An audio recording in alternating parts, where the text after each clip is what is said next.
ko, ganito. ROG ba lahat na nandito? ROG po ba ang lahat ng nandito? Ha? Hindi. Hindi. Okay. Ito ang tanong ko. Sino ba ang nagsasabing hindi nagkakasala at ginagawang sinungaling ang Diyos? Sa unang 1 ng 1 ng G. ROG ba ang nagsasabing hindi nagkakasala? Tama ba ito o mali? Siguro sa kanila mo itanong. ROD.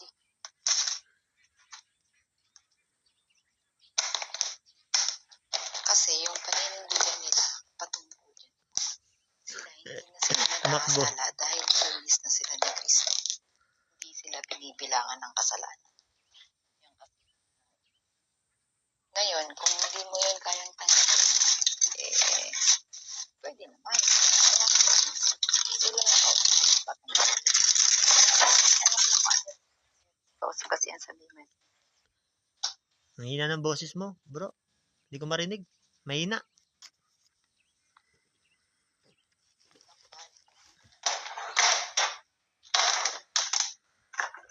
Mahal, andyan ka ba? Ayan, di pa rin ba ako naririnig?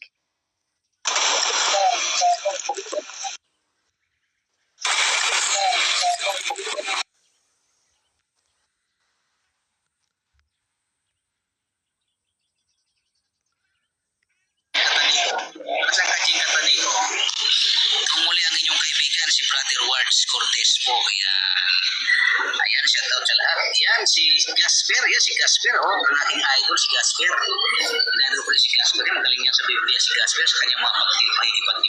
Lahat siya magaling. Si George.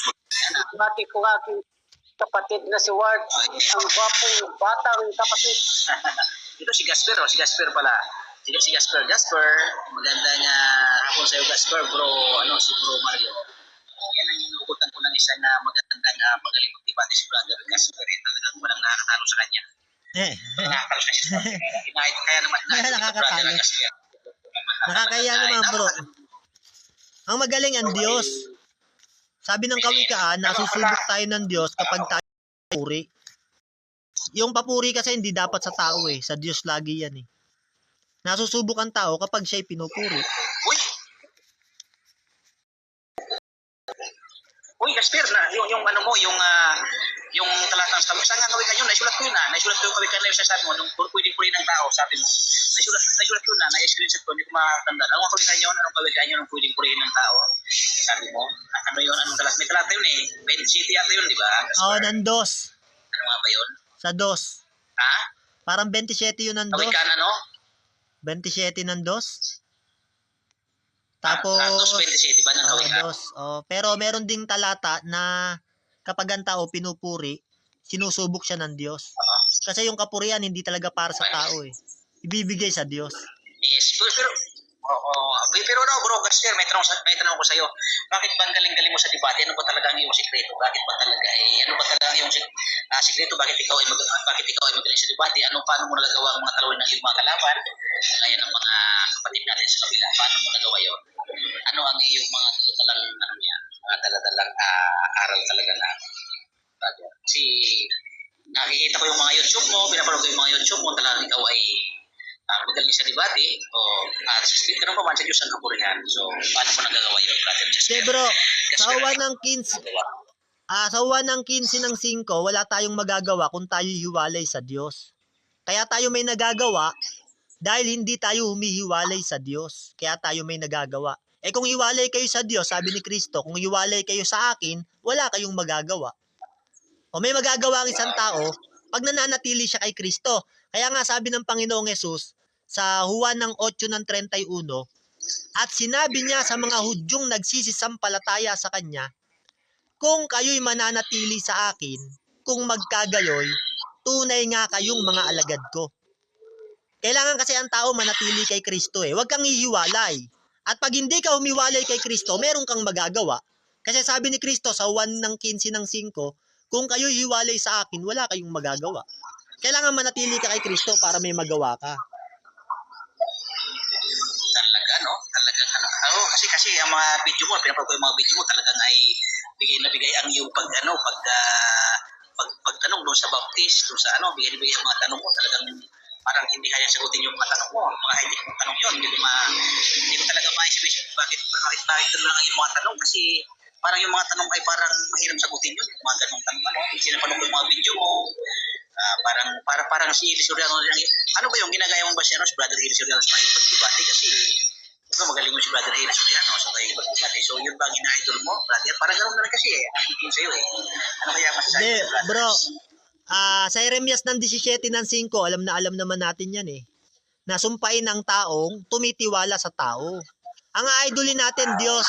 Dahil unang-una, si Brad Eli, di rin naman uma-idol sa tao yun Ang ina-idol niya, Diyos. Hindi naman tayo iidolo ng tao. Kasi kung tao ang iiduluhin natin, sabi ng Biblia, at ang kanyang ginawang bisig ay anlaman ng tao at siya'y humiwalay sa Panginoon. Pag ginagawa mong bisig o sandalan o kapitan yung laman ng tao, darating ang panahon, magigiba ka. Sabi ng awit ng 20 ng 7, ang iba'y tumitiwala sa mga karo at ang iba'y sa mga kabayo. Ngunit babanggitin namin ang pangalan ng aming Panginoong Diyos. Sila'y mga nakasubsub at buwal, ngunit kami nananatiling nakatindig at nakatayo. Sabi ng Biblia, ang tumitiwala sa mga karo, sa mga kabayo, palibasa nung panahon nila, digmaan, gera, pinagtitiwalaan kasi ng iba, pagdating sa gera, yung kanilang mga armas. Pag tumiwala ka doon, mabubuwal ka. Sabi nung salmista, yung iba tumitiwala sa mga karo at sa mga kabayo. Ngunit, babanggitin namin ang pangalan ng aming Panginoong Diyos.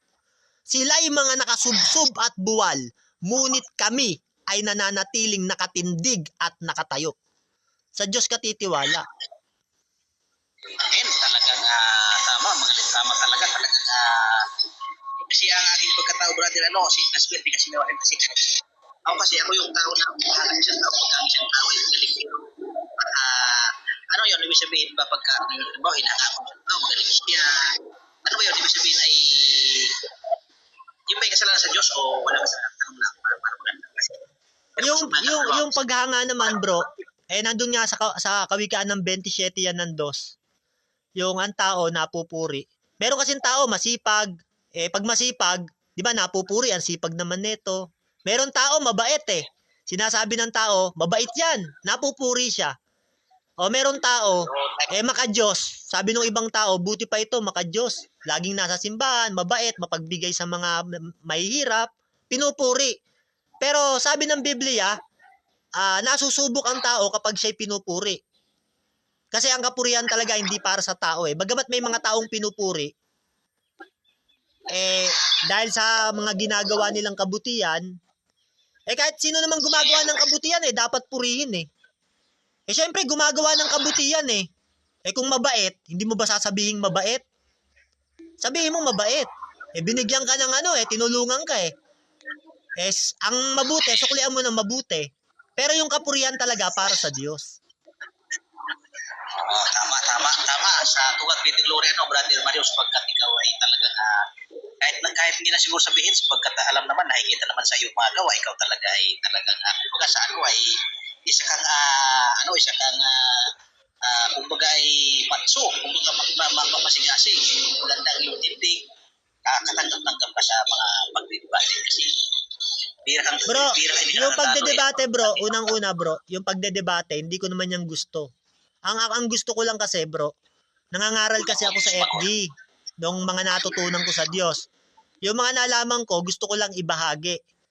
Pero bagamat nandoon ako sa FB, may mga pastor o mga mangangaral na nagsasabi sa akin na puro ka lang bunganga, ipakita mo sa pakikipagdebate, patunayan mo yan mga tinuturo mo. Huwag kang puro bunganga.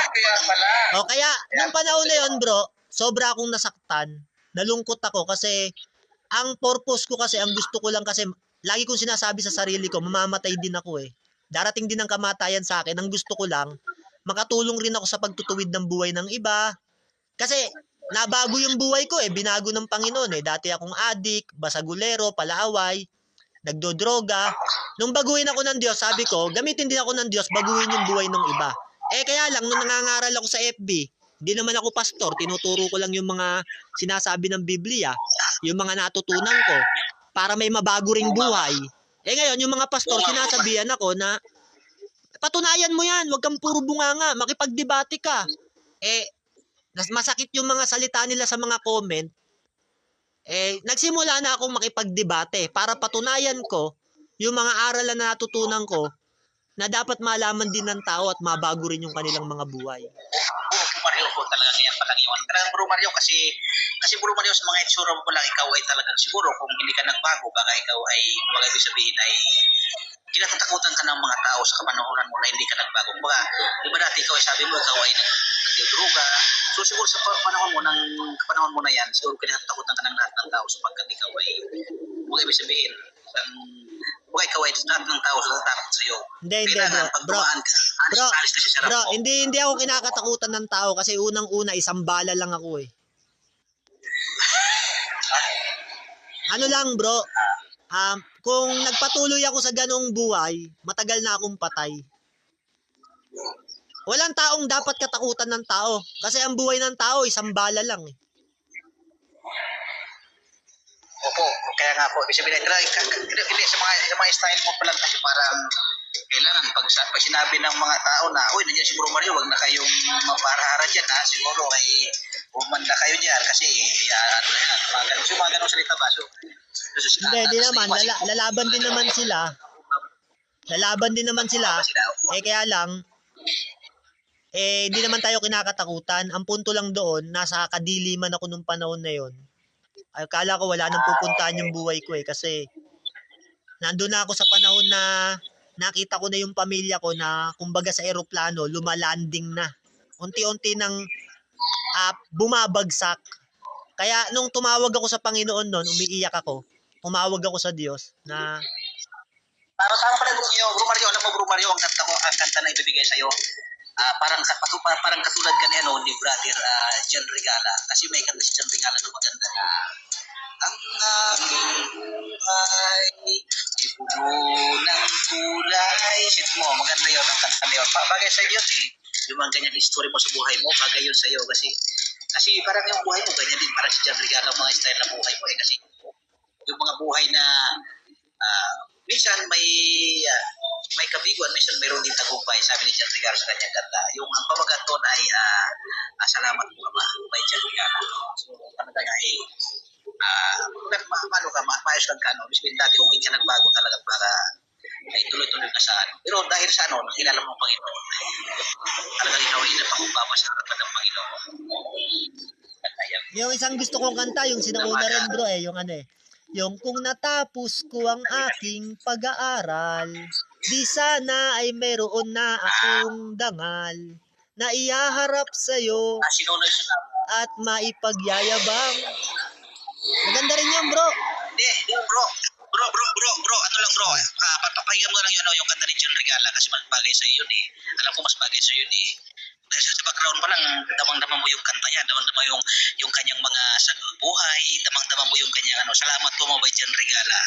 Maganda yung kanyang yung kanyang kanta doon eh. Parang sa iyo yun eh, parang bagay, parang yun yung buhay mo eh. Kumbaga dati naging bad boy, kumbaga mga bad boy ka dati. So, lahat ng chicks ay idol ka ng mga chicks dati. Bro, so, ngayon, yung kasi, yung buhay natin noon, sabi ni Apostol Pablo, sa Galatia 1:13, sapagkat inyong nabalitaan ang aking pamumuhay ng nakaraang panahon sa relihiyon ng mga Hudyo.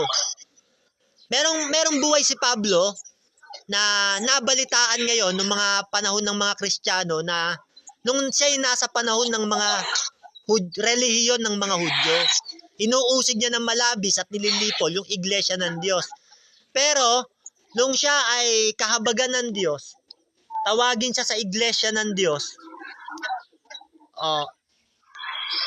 Sabi ng Hebreo 10:17, ang inyong mga kasamaan at ang inyong mga kasalanan ay kailanman ay hindi ko naaalalahanin pa. Nung wala tayo sa Panginoon, merong tayong mga nagagawa na hindi gusto ng Diyos eh. Pero nung tayo ay nasa Panginoon na, nilimot na ng Diyos yon yung mga nakaraang panahon nung na nagawa natin sa hindi pagkakaalam ng katotohanan. Mga bata rin nga din. So, pag ikaw talagang Senator Bro Mario, may trata ka talaga na ano, bakit talaga. Tama yun, nabasa mo rin na talagang. Kung kayo bisin ang buhay mo ngayon ay parang katulad ka ng David Pablo. Ang masama kasi bro, ang masama kasi, alam mo na yung katotohanan, pero bumabalik ka pa sa putikan. Pero yung nagagawa natin noon na hindi pa natin alam ang katotohanan, na nagagawa natin, wala pa tayo sa Panginoon, naiintindihan yun ng Diyos eh, nung tayo'y lumapit na sa Kanya. Kasi nga, nagawa natin yun sa hindi pagkakaalam ng katotohanan. Pero ngayon, alam na natin ang katotohanan, nasa katotohanan ka na, pero kasamaan pa rin ang ginagawa mo, sa Hebreo 6 ng 8, ang nagbubunga ng tinik at dawag, ay malapit sa sumpa, at ang kanyang kahihinatnan ay ang sunugin. Siyempre, nasa katotohanan ka na eh. Alam mo na katotohanan, puro kasama ang pagginagawa mo. Malapit ka sa sumpa, at ang iyong kahihinatnan ay ang sunugin. Kaya pala dyan, sa mga ganyang kalata mo, dyan mo natatalo ang iyong mga kalaban sa pakikipagdebate. Kasi nga, bagay na bagay. Kung sa kanta, yung iyong mga pakikipagdebate, tunong-tuno sa kanta. Yung nota niya, tuno din. Kanya yung isang tulad mo na talagang ay, alam mo kung paano, alam mo kung paano siya ipitin, alam mo siya kung paano hindi na makasagot. So, yan ang ibig sabihin niya ng buhay ko talaga. Ito, tanong ko bro, may tanong ako sa'yo bro, simple lang. Ito, tanong ko sa'yo, simple lang. Tanong ko sa'yo, ganito. Pag ang tao ba, nagsasalita siya ng kasinungalingan, may katotohanan ba dun? Yes or no? Wait, hindi ko kaya sagutin yan, brother. Hindi ko kaya sagutin yung iyong mga katanungan, yung mga ganung tanong, ano. So, akyat kayo dito sa aking side para sagutin si Bro Jasper. Kung susubukin nyo siyang, gusto nyo subukin nyo si Brother Jasper. Yan. So, yung kasing tanong niya ay mahirap sagutin yon kasi wala kang pwedeng sagot doon. Pwede siya mag-release na yan, may sagot mo. Kahit anong sagot mo, i-release niya yun. So, mahirap sagutin yun.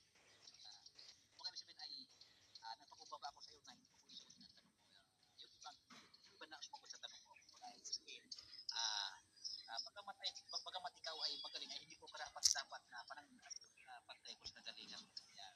Ito ay nagpapakabab harapan talagang magandang papas. So, yan po. Si Uray Tagay, baka gusto ko sagutin si Bro Jasper. Ang ating kapatid na talagang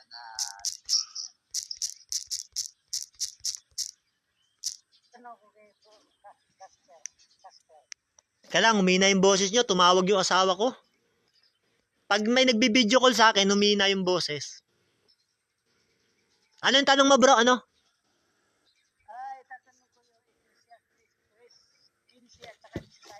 Okay, basahin mo bro. Pakibasa lang bro. Anong sabi doon?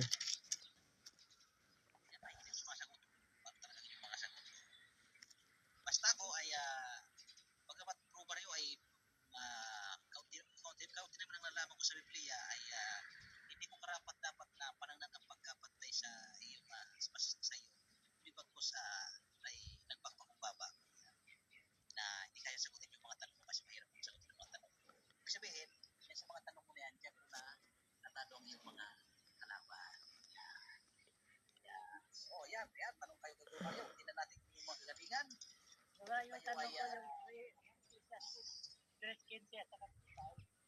Okay, sige. Si Bro Mario daw, hindi natin Bro Mario. Sige. Okay, basahin mo nga bro.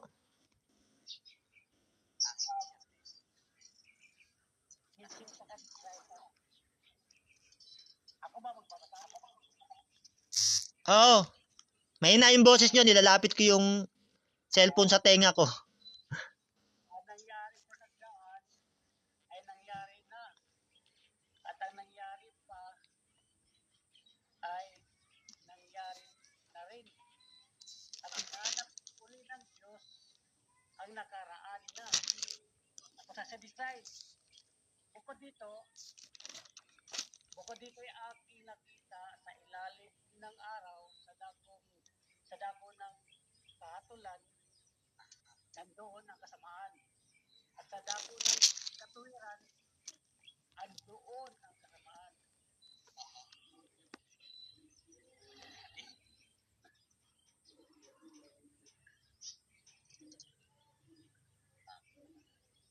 Sige, tanong lang kayo dyan. Yung nga tanong ko sa Brad, Casper, Anong tanong mo doon, bro? Ano yung sabihin mo, Okay, babasahin ko ha. Sige ha. Maganda to, bro. Sisimulan natin sa 14. Kasi kasama yan eh. Oh. Nalalaman ko na anumang ginagawa ng Diyos, magiging magpakailan paman. Walang bagay na maidadagdag o anumang bagay na maiaalis. At ginawa ng Diyos upang ang tao ay matakot sa harap niya. 15. Ang nangyari sa nagdaan ay nangyari na. At ang mangyayari pa ay nangyayari na rin. At hinahanap uli ng Diyos ang nakaraan na. 16. At bukod dito'y aking nakita sa ilalim ng araw, sa dako ng kahatulan, na nandoon ang kasamaan. At sa dako ng katwiran, na nandoon ang kasamaan. So, sa 14, yung mga bagay na ginawa ng Diyos, hindi mo pwedeng dagdagan, hindi mo pwedeng alisan. Ginawa yun ng Diyos para ang tao matakot sa Kanya. O, yung mga bagay na ginawa ng Diyos, walang maidadagdag doon, sabi, ni maiaalis. At ginawa yun ng Diyos para ang tao, magkaroon ng takot sa Kanya at matakot sa Kanya, sabi ng Biblia. Ngayon, sa 15, nandito yung tanong mo. Ang nangyayari nga na nagdaan ay nangyayari na. At ang mangyayari pa ay nangyayari na rin. At hinahanap uli ng Diyos ang nakaraan na. Yung nangyayari raw sa nagdaan, nangyayari na. Yung mga nakalipas na pangyayari, nangyayari ulit. Yun ang punto dun eh.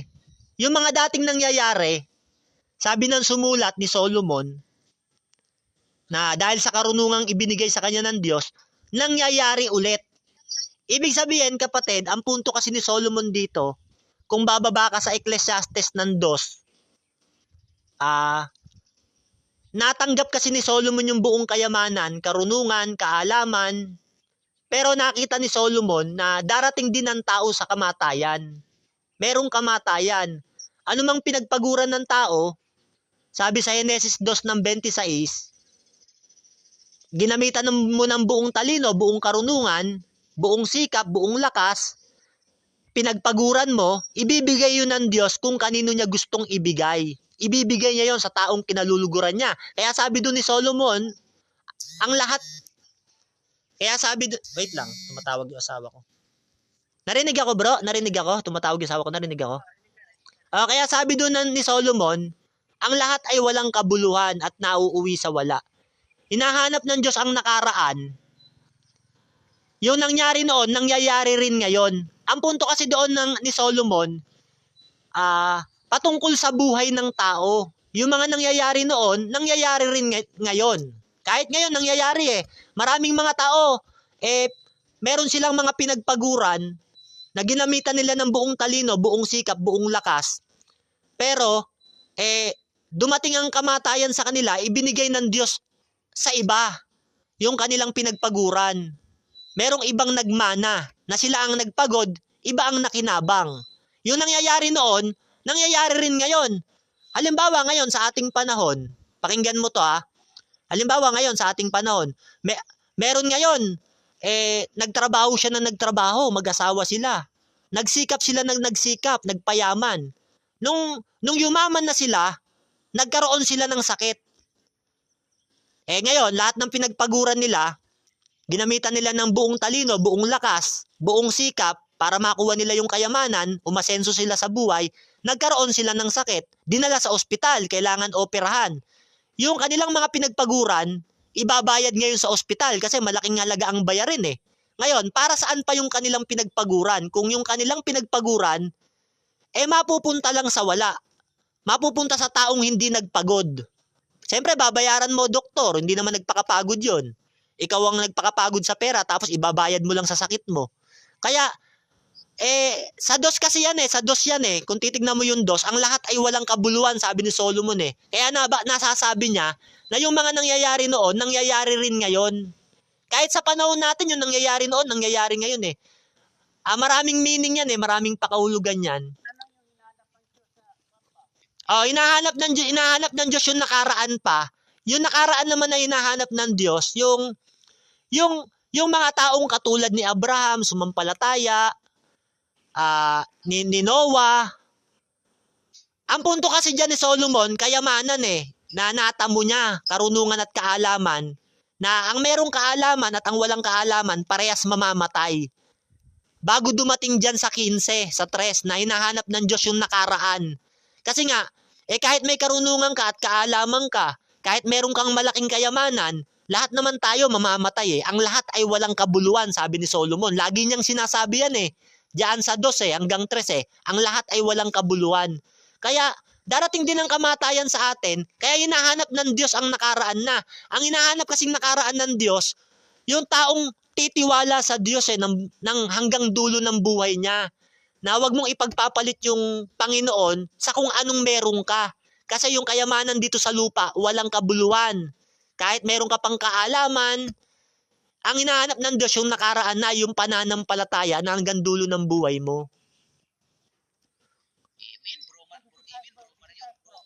Kasi bro, bago dumating yan sa 3, nung hindi pa naiimbento yung yung hindi pa nagagawang i-separate yung kasulatan, nalagyan ng mga bersikulo, ng mga chapter, magkakasama yan magkakarugtong yan. Tapos 16 Kaya nagkaroon lang ng mga verses, pero magkakasama yan sa sulat. Bakit sinabi niya dito sa 16 na bukod dito? Ano yung bukod dito? Bukod dito, iba na yon.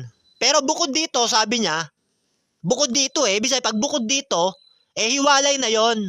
Bukod dito, aking nakita. Meron pa siyang nakita sa ilalim ng araw. Kasi nung panahon nga ni Solomon, dahil nga sa kanyang karunungan, kaalaman na ipinagkaloob sa kanya ng Diyos, nakita ni Solomon na ang buhay ng tao dito sa lupa, kahit anong meron ka, kahit mayaman ka pa, ikaw pa ang sikat ka pa, kahit ikaw pa ang kilalang tao sa mundo, merong kamatayan eh. Ang lahat ay walang kabuluhan. Kahit maranasan mo pa lahat ng kasaganahan, darating talaga tayo sa kamatayan. Sabi niya, at bukod dito, aking nakita sa ilalim ng araw, sa dako ng kahatulan, na nandoon ang kasamaan. At sa dako ng katwiran, nandoon ang kasamaan. Totoo naman yan eh. Sa dako ng kahatulan, nandoon ang kasamaan eh. Kahit sa panahon natin eh. Ang hustisya, sa dako ng kahatulan, yung dako ng kahatulan sa panahon natin, di ba yan yung mga humahawak ng mga hustisya gaya ng mga abogado. Merong kasamaan eh. Yung mga abogado dyan, binabayaran. Kaya tama si Solomon eh. Yung nangyayari noon, nangyayari rin ngayon. Yung hustisya, binabayaran sa lupa eh.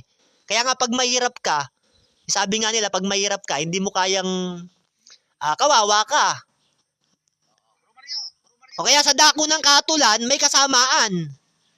Sa dako ng kahatulan, may kasamaan eh. Sa panahon natin sa dako ng kahatulan, may kasamaan eh. Pag mahirap ka, wala kang laban sa mga mayayaman. Totoo naman yan eh. Anong laban mo sa mga mayayaman?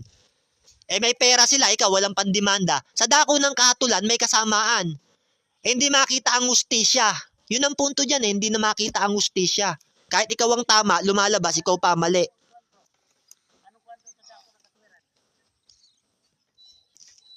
Sa dako ng katwiran, may kasama. Tuloy natin, katulad. At nandoon ang kasamaan. At sa dako ng katwiran, nandoon ang kasamaan. Yung sa dako ng katwiran, kung nasaan ang katwiran, meron ding kasamaan. Yun ang punto doon, bro. Kung nasaan ang katwiran, nandoon din ang kasamaan. Merong kasamaan. Yung katwiran kasi, bro, yung katwiran kasi, yung pagiging matuwid, yung pagiging righteous. O kahit nga tayo, ibinilang na tayong righteous ng Diyos, di ba? Sabi ng Biblia sa Roma ng 4. Kahit si Abraham sa Henesis ng 15 ng 6, dahil sa pananampalataya, siya'y ibinilang na matuwid ng Diyos. O kahit na binilang tayong matuwid ng Diyos, matuwid na tayo, sabi ng Biblia, dahil sa pananampalataya. Kahit na nasa Diyos na tayo, pwede pa tayong magkasala eh. Sa dako ng katwiran, nandoon ang kasalanan. Nandoon din ang kasalanan. Kahit matuwid na tayo sa harap ng Diyos, hindi pa rin tayo perfect. Hindi pa rin tayo perfecto. Kasi nga, walang taong matuwid, wala kahit isa, ang lahat ay nagkasala. Hindi pa rin, kaya sa dako ng katwiran, nandoon din ang kasamaan. Kahit matuwid ka na, pwede ka pang magkasala kahit tinuring ka ng matuwid ng Diyos sa dako ng katwiran, nandoon din ang kasamaan. Kahit matuwid na tayo, hindi naman tayo perfecto, nagkakasala pa rin tayo. Kaya nga sa Biblia, may kasalanang sinasadya, may kasalanang hindi sinasadya. Kung tatalakayin mo yan, malalim na pag-aaral yan Meron kasing kasalanang tumitira sa katawan ng tao Roma 7 ng 20. Sabi ni Pablo, ibig kong gumawa ng mabuti, ngunit hindi ko magawa. Ang siya kong hindi ko ibig ay siya kong nagagawa. Kung nagagawa ko ang hindi ko ibig, ay hindi na ako ang gumagawa nito, kundi ang kasalanang tumitira sa akin. Kaya tama sabi ni Solomon, sa dako ng katwiran, nandoon ang kasamaan. Kahit matuwid ka na, itinuring ka ng matuwid ng Diyos, ibinilang ka ng matuwid dahil sa pananampalataya, kahit matuwid ka na, nagkakasala ka pa Pwede ka pang magkasala Kasi may kasalanang tumitira sa tao Maraming paliwanag yan bro Maraming paliwanag yan. Yung paliwanag ko na yon, isa lang yon. Pero marami yan pakahulugan na pwedeng malawak kasi ang salita at ang karunungan at ang pag-unawa malawak. Kaya pwedeng marami yang paliwanag. Isa lang yon. Pero Bro Mario, sana ikaw ay dumating ang araw na ikaw ay dumating na ikaw ay magkakaroon ka ng iyong satellite para ikaw ay tanungan ng mga tao at kasi yung mga yung mga tanong kasi talagang parang si parang si Brother Ellis din ang iyong mga kaya nga dapat meron ka sa radyo, meron kang mga programa sa radyo. Bro, yung pinaka main point diyan bro, inahanap ng Diyos yung nakaraan na. Yung nangyari noon, nangyayari na at mangyayari pa. Hinahanap ng Diyos yung nakaraan na. Yung hinahanap kasi ng Diyos, hindi naman yung kung anong meron tayo dito sa lupa Kung sikat ka, mayaman ka, natikman mo ang lahat, di yun ang hinahanap ng Diyos. Hinahanap ng Diyos ang nakaraan na. Hinahanap ng Diyos yung mga taong katulad ng mga unang mananampalataya, gaya ni Job. Si Job, kahit anong gawin ni Satanas, nanatiling sa Diyos Nanatili siya sa Diyos hindi siya umiwalay Hinahanap ng Diyos yung nakaraan na. Yung part kasi ni Solomon diyan, kapatid, tumutukoy yan sa sa kanyang buhay na kung paanong sabi niya kasi diyan sa 2 lahat ng naisin ng mga mata ko nakuha ko. Walang bagay na ipinagkait ko sa aking mga mata. Pero ang lahat ay walang kabuluhan. Sabi niya sa 2 ng 1:3, walang kabuluhan ng walang kabuluhan, sabi ng mangangaral, sapagkat ang lahat ay walang kabuluhan. Sapagkat mapapala ng isang tao sa lahat ng kanyang gawa na kanyang ginagawa sa ilalim ng araw, isang salin ng lahi ay dumarating. At isang salin ng lahi ay yumayaon, ngunit ang lupa ay nananatili magpakailanman. Sabi ni Solomon walang kabuluhan ng walang kabuluhan. Ang lahat ay walang kabuluhan. Isang salin ng lahi ay dumarating at ang isang salin ng lahi ay yumayaon. Ngunit ang lupa nananatili magpakailanman. Walang kabuluhan kasi darating sa atin ang kamatayan. Hinahanap ng Diyos ang nakaraan. May bayan naman ako ito. Halimbawa, hinahanap na siya sa nakaraan, hinahanap pa nakaraan ang nangyayari. Lapit ko sa tenga ko bro Di ko kasi masyado marinig. Lapit ko sa tenga ko Halimbawa. Ka lang katulad siya nangyayari sa mga Christian ng Diyos nung una.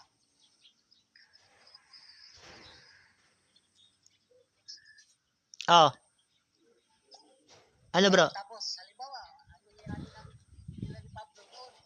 Meron silang mga kasama na sa kanila. Katulad ng mga lumalaban sa kanya. yung mga nangyayari sa kanila, mangyayari din yan sa inyo. Sa loob ng iglesia. Na merong lumalabang kila Pablo. Oo, ganun. Nangyayari naman ngayon yan sa ating panahon eh. Kahit saan iglesia naman may lumalaban eh.